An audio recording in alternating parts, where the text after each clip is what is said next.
The Federal Capital Territory's foremost recreational spot, the Millennium Park, has reopened almost 2 years after the Mohammed Bello-led Fcta administration shut down activities in order to contain the COVID-19 pandemic. To access the reopened park, fun lovers would have to present COVID-19 vaccination cards or take an on-the-spot COVID jab for those who are yet to be vaccinated. The report. Established over 2 decades ago, Abuja's Millennium Park has been the go-to spot for outdoor fun seekers in the nation's capital.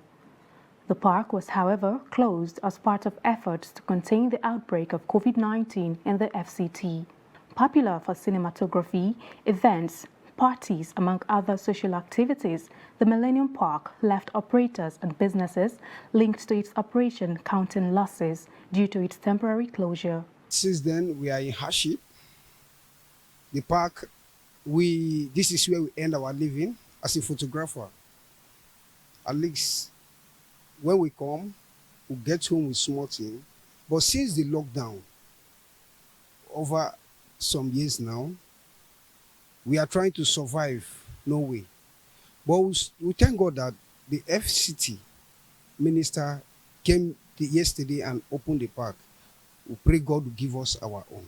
It makes me really happy, actually, and the kids, of course, too, because Abuja is not offering so much or so many places to spend vacation or have a nice afternoon.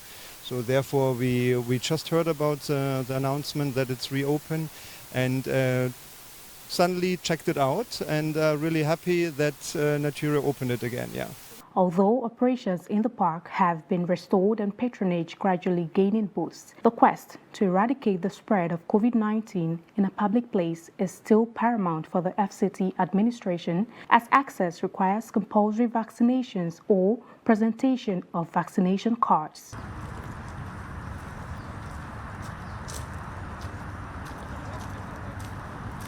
Meanwhile, there are calls on the park's management to maintain hygiene, provide services and initiate activities that are easily accessible to the public. We look forward to keep coming here and for it to remain as clean as it is now and as taken care of as it is now. And just take care of it, keep it maintained, and we're very happy to keep coming back. It's beautiful to have this freedom of being able to do what we want in an open space, but just keep it clean and have some accessible bathrooms and just somebody who's selling some drinks and it would be fine. Yeah, yeah, it's cool, and it's really cool to be outside and not the whole time in the house, and it's cool to go with the dog out, and there's so much place you can play with him, and yeah, it's really cool. Upon its reopening, the FCT administration commended the management of the park for upholding the park's international standards with regulations on opening and closing time, perimeter fence, lights, security and toilets, among others, in line with the FCT park policy. Aisha Salihu, Trust TV News, Abuja.